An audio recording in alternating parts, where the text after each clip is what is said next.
Morning to all of you. बच्चों आज हम डिस्कस करने वाले हैं अपने बीआरएस चैप्टर को, ठीक है ना। बीआरएस की फुल फॉर्म है हमारी बैंक रिकंसिलिएशन स्टेटमेंट। मैं इसमें आप लोगों को सारी चीजें समझाऊंगा कि क्या आप गड़बड़ कर देते हो, बट ये हमारा फॉर्मेट का रिक्वायरमेंट है जिसमें हम लोग सबसे पहले लिखते हैं बैंक रिकंसिलिएशन स्टेटमेंट, और ये जिस डेट को प्रिपेयर हो रहा है, ठीक है ना, इसे हम मंथली बना सकते हैं, वीकली बना सकते हैं। मतलब बच्चों को इसका स्पेसिफिक टाइम नहीं है। जैसे हमारे कुछ चीजें होती हैं जिनका स्पेसिफिक टाइम होता है कि वो ईयर एंड पे बनेगा या क्वार्टरली बनेगा या हाफ ईयरली बनेगा, बट बैंक रिकंसिलिएशन का ऐसा कोई फिक्स नहीं है। आप चाहो तो इसे वीकली बना लो, आप चाहे तो इसे मंथली बना लो, जैसा भी आपको कंफर्टेबल हो, या आपके अकाउंट्स में कुछ एरर आ रही हो बैंक और कैश से रिलेटेड, तो आप इसे प्रिपेयर कर सकते हैं। तो इसके नीचे आएगी इसकी डेट, जिस डेट पे आप इसे प्रिपेयर कर रहे हो। बेसिकली बच्चों ज्यादातर जो देखा गया है मोस्टली इसे हम लोग जो प्रिपेयर करते हैं वो मंथली बेसिस पे प्रिपेयर करते हैं, ठीक है ना। जो छोटी ऑर्गेनाइजेशन होती हैं वो क्वार्टरली बेस पे भी मेंटेन करते हैं, जिनकी बैंक ट्रांजैक्शन इतनी ज्यादा नहीं होती। बट हाँ, मेनली बच्चों जो ज्यादातर देखा गया है जो ऑर्गेनाइजेशंस होती हैं वो इसको मंथली बेसिस पे ही प्रिपेयर करती हैं। चलो ये तो हो गया कि भाई हमारे बीआरएस का फॉर्मेट क्या है, इसे किस डेट पे प्रिपेयर किया जाता है, ये बात हो गई खत्म। अब बात आई कि बीआरएस की जरूरत क्या पड़ी, यानी बैंक रिकंसिलिएशन स्टेटमेंट की जरूरत क्यों पड़ी। अच्छा, अब आप लोग बिल्कुल ध्यान से समझना, क्योंकि इसकी जरूरत क्यों पड़ी, सारा खेल यही पे है, और आपको रीजन भी समझ आ जाएगा कि इसे क्यों प्रिपेयर किया जाता है। बच्चों हम लोग जो प्रिपेयर करना सीख रहे हैं आज की क्लास में, हम balance as per cash book के अकॉर्डिंग लेके चल रहे हैं, ठीक है। और आपको फाइंड आउट करना होगा balance as per passbook. Sir हमें ना कैश बुक और पासबुक के बारे में एक्चुअली कुछ पता नहीं है, तो आप थोड़ा सा हमें इसे समझा दीजिए। बिल्कुल, मैं आप लोगों को balance as per cash book का मतलब भी बताऊंगा और बैलेंस एज पर पासबुक का भी मतलब बताऊंगा, ठीक है। चलो तो आते हैं, स्टार्ट करते हैं। बच्चों अब मैं आप लोगों को एक एग्जाम्पल दूंगा, ठीक है। आप उस एग्जाम्पल को ध्यान से समझना तो आप डील कर जाओगे। अब मैं आप लोगों से एक एग्जाम बोल रहा हूं सपोज करने के लिए। मान लो आपका एक बैंक में अकाउंट है, ठीक है ना। चलिए मान लेते हैं कि आपका एक बैंक में अकाउंट है। हम उसका एग्जाम्पल लेके समझेंगे कि बैंक रिकंसिलिएशन की जरूरत क्यों पड़ी। बच्चों आपका सपोज कर लेते हैं एसबीआई में अकाउंट है, स्टेट बैंक ऑफ इंडिया में, ठीक है। कौन से इसमें अकाउंट है, कौन से बैंक में अकाउंट है आपका, स्टेट बैंक ऑफ इंडिया में। तो आपने अपने बैंक में 10,000 रुपीज डिपॉजिट किए। कितने रुपए डिपॉजिट किए आपने, 10,000 रुपीज डिपॉजिट कर दिए अपने बैंक में। ये लीजिए बच्चों, आपने अपने जब बैंक में 10,000 डिपॉजिट किए तो आप क्या बोलोगे, आप बोलोगे कि मुझे बैंक से 10,000 रुपीज लेने हैं। और बैंक क्या बोलेगा, बैंक भी यही बोलेगा कि मुझे मिस्टर संदीप के 10,000 रुपए देने, क्योंकि मैंने वहां पे डिपॉजिट करा है। बच्चों जो पैसा बैंक में डिपॉजिट करा तो बैंक का नहीं होता है, वो हमारा ही होता है, ठीक है। तो बैंक के ऊपर एक तरीके से लाइबिलिटी होती है जिसे पे करना होता है हमें, मतलब वो हमें पे कर देता है, ठीक है ना, क्योंकि हमने डिपॉजिट करा है। अब जरा ध्यान से समझना आप लोग, ठीक है। जैसे आपने अपना पैसा बैंक में डिपॉजिट कर रखा है, तो आप क्या बोलोगे कि आपको बैंक से कितने पैसे लेने हैं। सपोज मान लीजिए आपने एसबीआई में 10,000 रुपीज डिपॉजिट किए, तो मैं आपसे पूछ रहा हूं, आप आंसर करना, ठीक है। सारे के सारे आपने बैंक में कितने रुपए डिपॉजिट किए, 10,000, ठीक है। बाकी लोग भी बोला करो प्लीज, कितने रुपए डिपॉजिट किए, 10,000। तो आप क्या बोलोगे कि आपके बैंक में कितने पैसे हैं। आप यही तो बोलोगे कि यार मैंने ना बैंक में 10,000 रुपए डिपॉजिट कर रखे हैं, ठीक है। बच्चों अब ना मैं थोड़ा सा एग्जांपल लेना चाह रहा हूं। तो जब मैं यहाँ पे रहूंगा, ठीक है, यहाँ पे इस जगह पे, तो समझ जाना कि कस्टमर खड़ा हुआ है, ठीक है। और जब यहाँ पे आऊंगा तो समझ जाना बैंक हूं मैं, ठीक है। मैं क्या हूं, बैंक। जब मैं इधर खड़ा हूंगा तो ठीक है। अब यहाँ पे मैं एक पर्सन बन गया हूं, ठीक है, एस संदीप सर, ठीक है ना। अब मैंने 10,000 रुपए बैंक में डिपॉजिट कर दिए। कहाँ डिपॉजिट कर दिए? बैंक में 10,000 रुपए डिपॉजिट। आप लोगों को मेरा वाला एग्जांपल बिल्कुल ध्यान से समझ रहा है? अच्छा, अभी मैं आप लोगों को कुछ नहीं पढ़ा रहा हूँ, सिर्फ मैं आपको बता रहा हूँ कि बीआरएस की जरूरत क्यों पड़ी, ठीक है ना? फिर हम बात करेंगे इस पे और भी। चलो, तो अब मैं यहाँ पर हूँ बच्चों, तो मैं कौन हूँ? मैं कस्टमर। मैंने अपना बैंक में अकाउंट खुलवाया। किसमें खुलवाया? इस वाले बैंक में, SBI में एक अकाउंट खुलवा लिया। कितने रुपए से अकाउंट खुलवाया मैंने? 10,000 रुपीज से अकाउंट खुलवाया। कितने से खुलवाया है? 10,000 रुपीज से। तो देखो, मैं कह रहा हूँ मैंने बैंक में 10,000 रुपए डिपॉजिट करा दिए। मुझे बैंक से 10,000 रुपए ले सकता हूँ या मेरे बैंक में 10,000 रुपए, मैं ये कह रहा हूँ कि मैं बैंक से अपने 10,000 रुपए निकाल सकता हूँ या मेरे 10,000 रुपए बैंक में, ठीक है बच्चों? इसी बात को बैंक वाला क्या बोलेगा कि मुझे ना संदीप सर के 10,000 रुपए देने।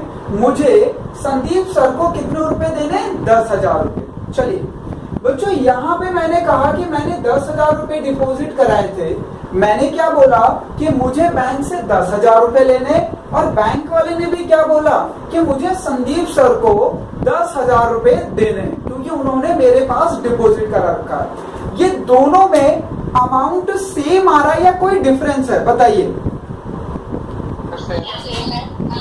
भाई। बिल्कुल सिंपल चीजें मैं बोल रहा हूँ आप लोगों को। बिल्कुल 2-4 बच्चों ने मेरे को सही बताया, प्रज्ञा ने सही बताया और 1-2 बच्चों ने, और मैं नाम नहीं देख पाया उनके, पर ठीक है, ध्यान से समझते हैं। अब मैं यहाँ पे तुम्हें समझाने के लिए खड़ा हूँ। बच्चों, जब मैंने 10,000 रुपए बैंक में डिपॉजिट कराया तो मैं यही तो बोलूंगा कि मेरे को बैंक से 10,000 रुपए लेने हैं, और मेरे 10,000 रुपए बैंक के पास है, तो बैंक भी यही बोलेगा कि मुझे संदीप सर को 10,000 रुपए देने। तो यहाँ पे कोई लड़ाई की बात है? कोई दिक्कत की बात हो रही है क्या? बस बात खत्म। तो भैया यहाँ पे बीआरएस की कोई जरूरत नहीं है। अब बात करते हैं दूसरे। बच्चों, यहाँ पे बीआरएस की कोई जरूरत नहीं, सब कुछ बढ़िया चल रहा है, सब कुछ बढ़िया चल रहा है। हमारी और आपकी कोई लड़ाई ही नहीं होगी, क्योंकि हम दोनों का हिसाब बिल्कुल क्लियर है। चलिए थोड़ा सा बात को आगे बढ़ाते हैं। बच्चों, मैंने बैंक में 10,000 रुपए डिपॉजिट किए थे 1 महीने पहले, तो मैं क्या बोलूंगा? मेरे को बैंक से 10,000 रुपए लेने, ठीक है ना? पर बैंक वाला अब की बार बोल रहा है कि मुझे संदीप सर को 9,800 रुपीज देने हैं। मैं बैंक बन गया हूं यहाँ पे आके, ठीक है ना? बैंक वाला कह रहा है कि मुझे संदीप सर को 9,800 रुपीज देने, पर मैं तो बोल रहा हूं कि अगर मैंने बैंक में 10,000 रुपए डिपॉजिट कराया था तो मुझे बैंक से 10,000 रुपए लेने, ठीक है? अब मैं बीच में आ गया आप लोगों को समझाने के लिए। क्या यहाँ पे कोई लड़ाई की बात हो रही है? कुछ गड़बड़ हुई है क्या यहाँ पे? बताइए, आप लोग आंसर करो। Yes sir. हाँ जी, वेरी गुड बच्चों। यहाँ पे अब गड़बड़ आ रही है, ठीक है? अब ये क्यों गड़बड़ आ रही है, कैसे गड़बड़ आ रही है, किस वजह से गड़बड़ आ रही है, यही पता लगाना है हम लोगों को। क्या करना है? यही पता लगाना है, ठीक है? तो अब मैं जरा थोड़ा सा ना शॉर्ट में आप लोगों को एक चीज समझाने की कोशिश कर रहा था कि हमें बीआरएस की जरूरत क्यों पड़ती है। तो मुझे जहां तक लगता है कि मैंने आपको ये समझा दे कि बीआरएस की जरूरत क्या आती है। अब आप लोगों के दिमाग में भी आ गया था कि जब कस्टमर और बैंक, बच्चों हम एक ही चीज को लेके बात कर रहे हैं। भाई, आपने अपना अकाउंट बैंक में खोल रखा है और आप उसमें पैसे डिपॉजिट कर रहे हो, तो आप बोल रहे हो आपने 10,000 डिपॉजिट किया, तो बैंक वाले को भी यही बोलना चाहिए कि हाँ भाई संदीप सर के हमारे पास 10,000 रुपए। बट बच्चों, ये दोनों एक ही बात को लेके अलग अलग बात कर रहे हैं। मैं कह रहा हूं मुझे 10,000 रुपए लेने, पर बैंक कह रहा नहीं हमें तो 9,800 रुपीज देने। तो अब आपको पता लगाना है ना कि ये जो बैंक वाला कम बोल रहा है, मेरे अकॉर्डिंग बैंक वाला क्या बोल रहा है? कम बोल रहा है। तो ये आपको पता लगाना है कि ये जो कमी आई है बैलेंस में दोनों के बोलने में, ठीक है, वो किस वजह से आई है, ठीक है?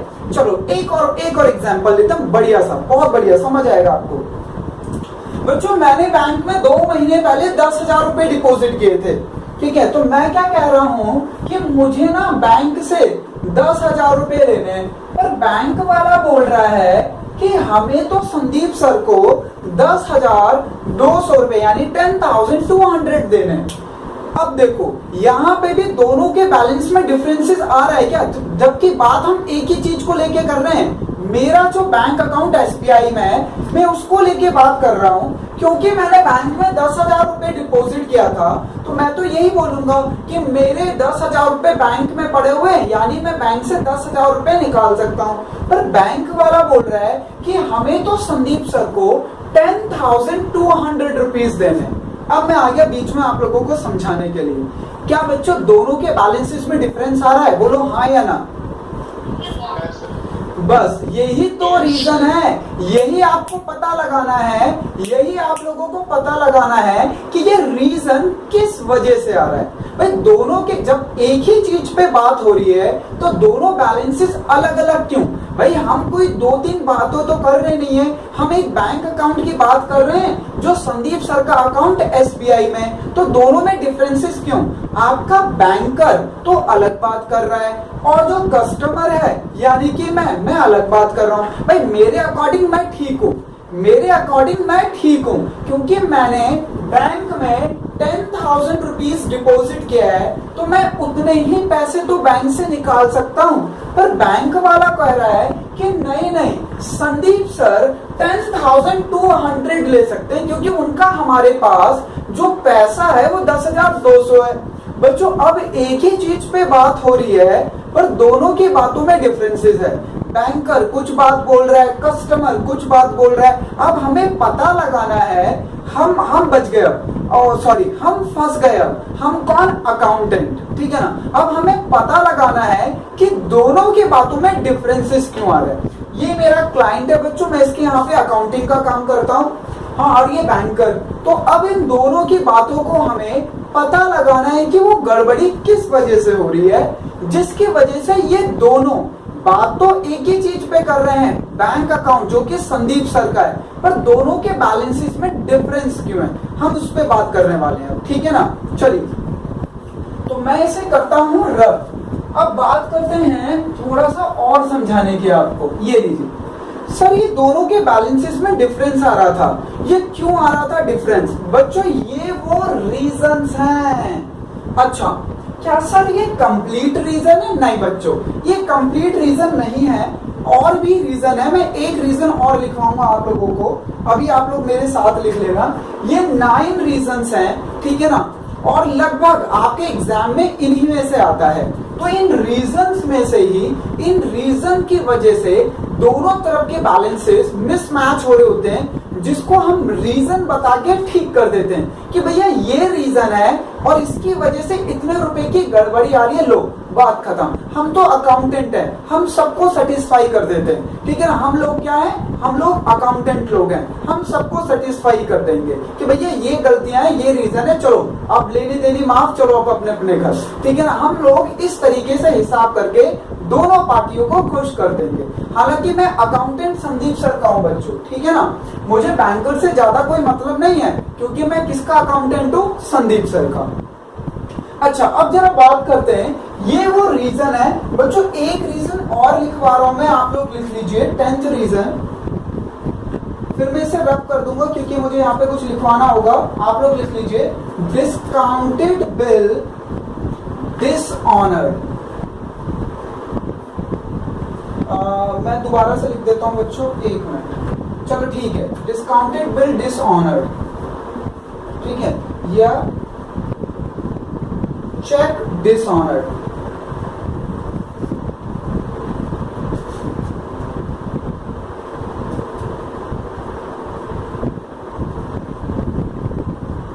ठीक है, डिस्काउंटेड बिल डिसऑनर्ड या चेक डिसऑनर्ड, ये एक ही बात है। अब बात करते हैं कि सर हम किस वजह से बात करें, ध्यान से समझना, आप लोग लिख लेना अभी, ठीक है। अब मैं आप लोगों को बता रहा हूं 2 चीजों के बारे में। भाई जब यहां पे मैं था तो मैं तो संदीप सर था, ठीक है।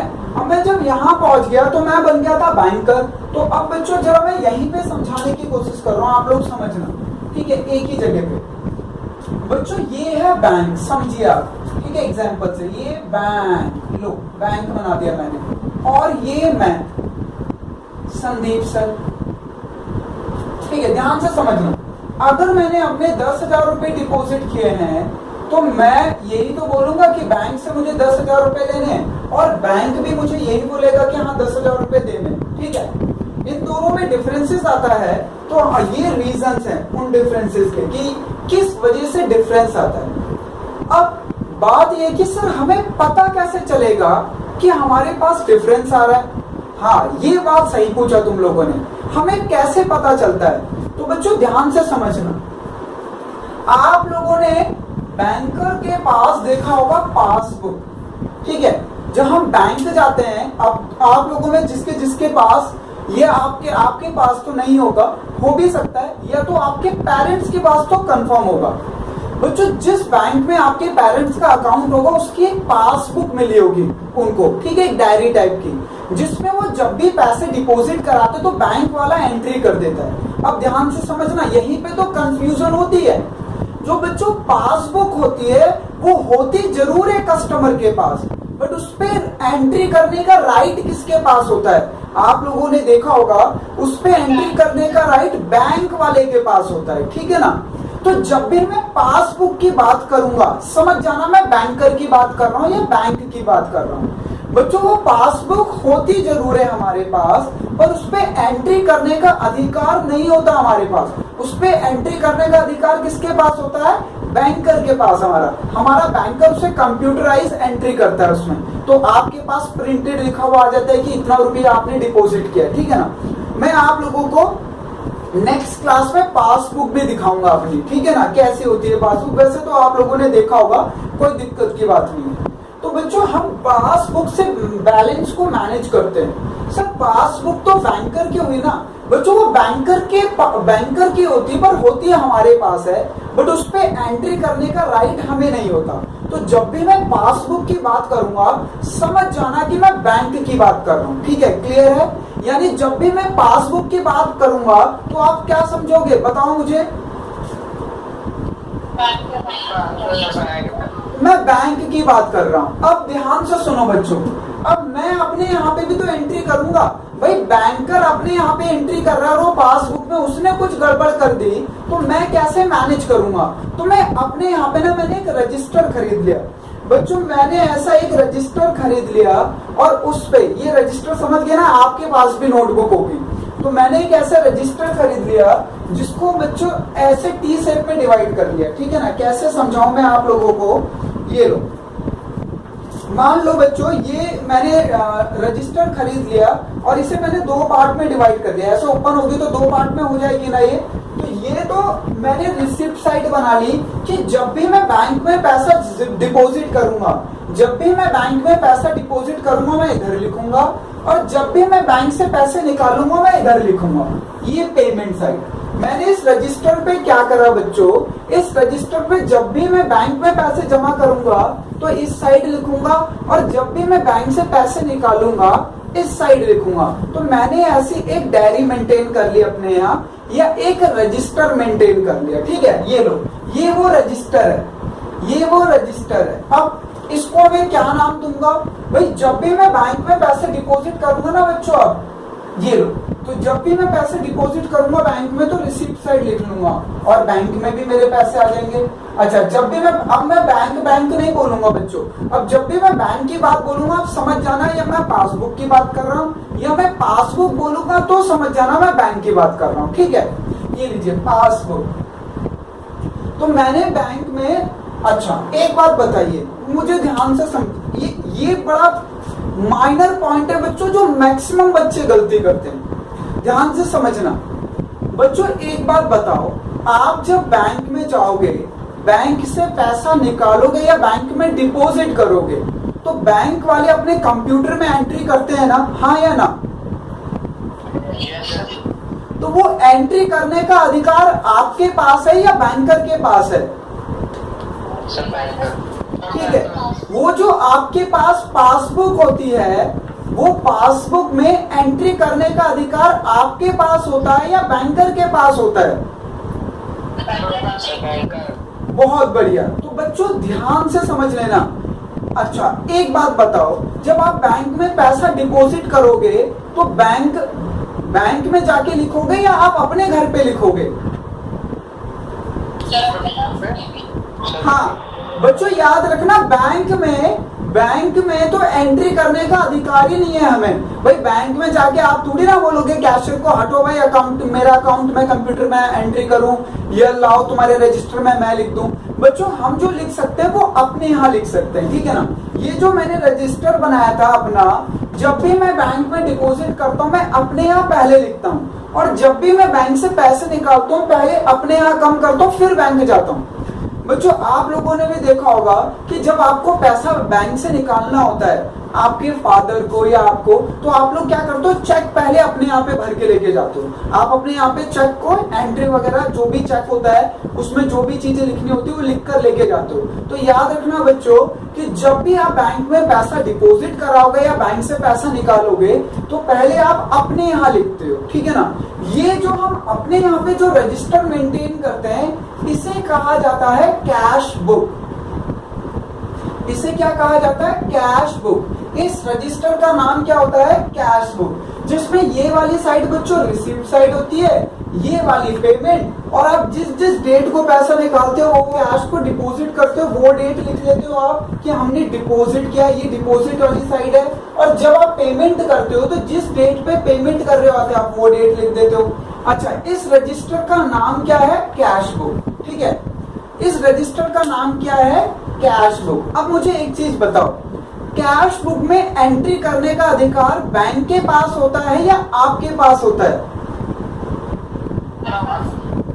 और पासबुक में एंट्री करने का अधिकार आपके पास होता है या बैंक के पास होता है? बहुत बढ़िया भाई, ये मिक्स मत करना। अच्छा मैं दो तीन चीजें समझा रहा हूं, ध्यान से समझो बच्चों। कैश बुक में एंट्री करने का राइट हमारे पास होता है, ठीक है ना, और पासबुक में एंट्री करने का राइट बैंकर के पास होता है, ठीक है। तो याद रखना कैश बुक में तो हम लोग करते हैं एंट्री और पासबुक में बैंकर करता है एंट्री, ठीक है। तो हम लोग क्या मेंटेन करते हैं, हम लोग मेंटेन करते हैं कैश बुक।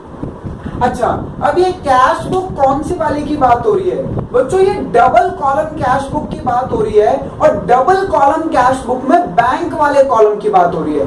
आप लोग कैश बुक प्रिपेयर करके आ चुके हो, आप लोगों ने कैश बुक बनाना सीख लिया है, तो इसलिए आप लोगों को मैं डायरेक्टली और अच्छा कनेक्ट कर पा रहा हूँ। बच्चों कैश बुक में कौन से कॉलम की बात हो रही है, बैंक कॉलम की। तो आप लोगों को याद होगा जब जब आप बैंक से पैसा निकालते थे तो पेमेंट साइड लिख देते थे, जब जब डिपॉजिट कराते थे तो रिसीप्ट साइड लिख देते थे, ये वही कैश बुक है, ठीक है। जब भी मैं कैश बुक बोलूंगा तो समझ जाना मैं कैश बुक में कैश कॉलम की बात नहीं कर रहा हूं, मैं कैश बुक में बैंक कॉलम की बात कर रहा हूं। सबको क्लियर है यहां तक?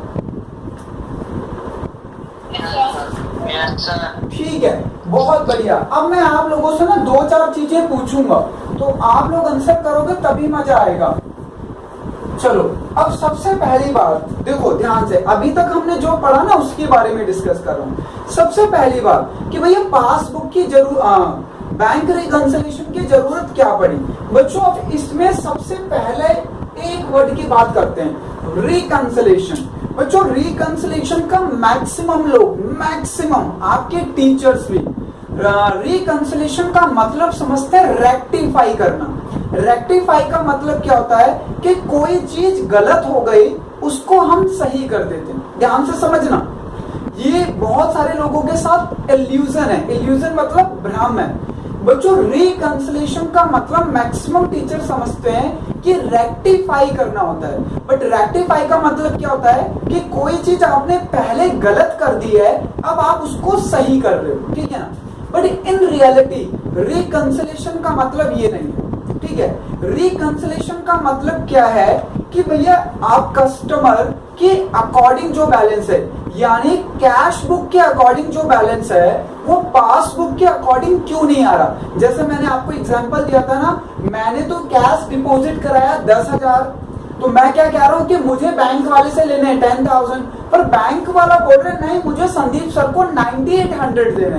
तो हम दोनों में जो डिफरेंसेस आ रहे हैं उस डिफरेंस को जस्टिफाई करना विद रीजन, जस्टिफाई करना with reason, that is called reconciliation, ठीक है। अब हम रिकंसिलिएशन किसका कर रहे हैं, बैंक का, ठीक है। ऐसे बच्चों रिकंसिलिएशन वहां पर होते हैं जहां पर हम एक ही चीज पे दो पार्टी बात कर रहे हो। जैसे डेटर का रिकंसिलिएशन होता है, डेटर का रिकंसिलिएशन होता है। जहां भी एक ही चीज पर दो पार्टी बात करेंगे बैलेंसेस को लेकर, तो वहां पर हम रिकंसिलिएशन स्टेटमेंट बनाते हैं। कौन सी स्टेटमेंट बनाते हैं? Reconciliation statement. अब यहाँ पे हम कौन सी किस चीज को लेके बात कर रहे हैं? बैंक बैलेंस को लेके बात कर रहे हैं, तो इसलिए हमने बैंक रिकंसिलिएशन बनाया।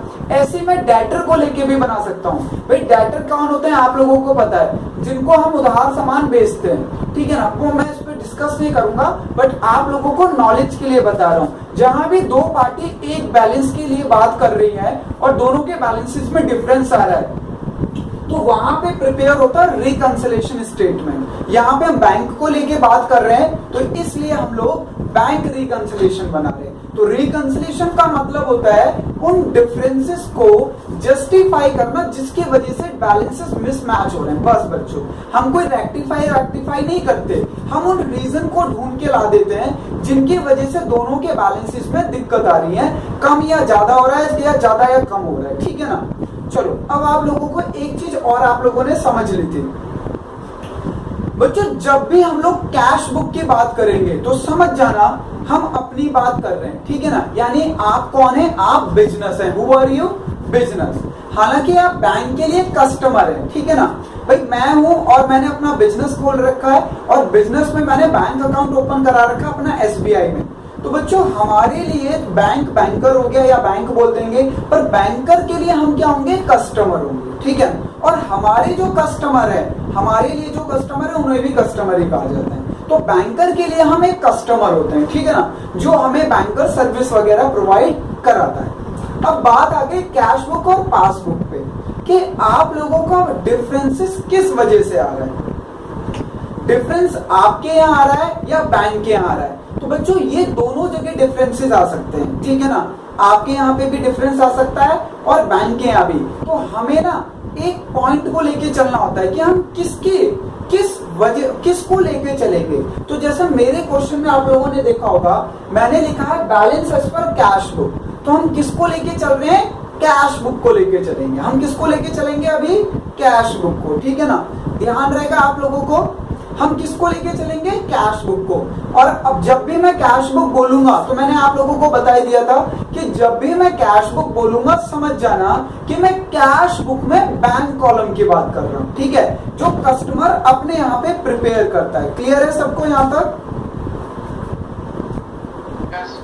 ठीक है, तो आप मेरे साथ ये चीज और लिख लें। ये रीजन जो मैंने दिए हुए हैं बच्चों, ये जो मैंने रीजंस दिए हुए हैं, ये एज पर कैश बुक दिए हुए हैं। लिख लीजिए, एज पर कैश बुक।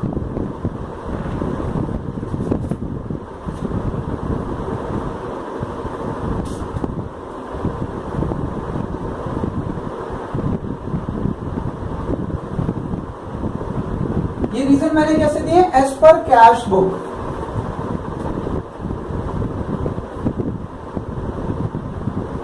लीजिए, तो ये रीजन है हमारे balance as per cash book. तो अब इन रीजन को हम लोग कैसे ठीक करेंगे? तो आप हमें ये रीजन या तो प्लस करने होते हैं या माइनस करने होते हैं, जिनकी वजह से हमारा बैलेंस डिफर आ रहा है। तो चलिए मैं इनके लिख देता हूं, आप लोग भी मेरे साथ साथ अपने नोटबुक में लिख लीजिए। Cheque issued but not presented को हम प्लस करते हैं, cheque deposit but not clear को हम लोग माइनस करते हैं। ये लिख लीजिए आप लोग, हम नेक्स्ट क्लास में डिस्कस करेंगे इसे।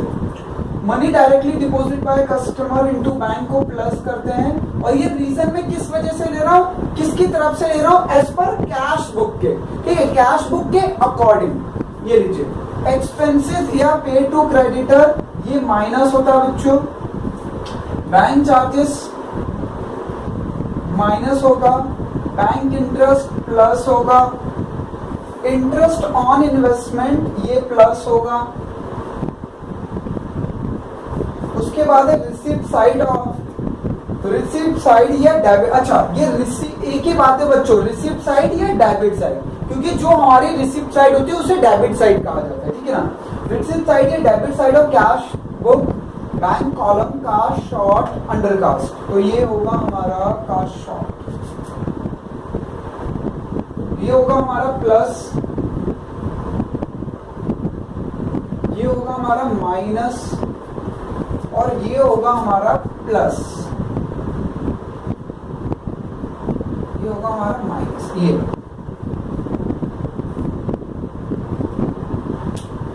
ठीक है, तो ये आप लोग प्लस माइनस और कर लीजिए जितनी भी चीजें मैंने। अच्छा, एक मेरी रिक्वेस्ट है आप लोगों से। क्या रिक्वेस्ट है?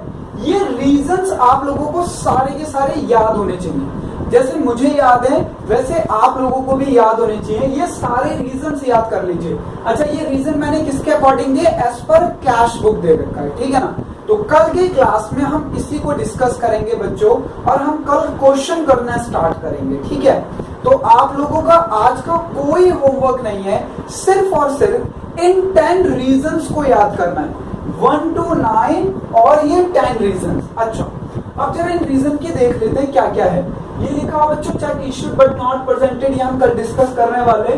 तो ये ऑब्लिक का मतलब क्या है? ये लैंग्वेजेस यूज करता है वो, जैसे कलेक्टेड या एनकैश यूज कर लेगा, या क्रेडिटेड यूज कर लेगा, या क्लियर्ड यूज कर लेगा।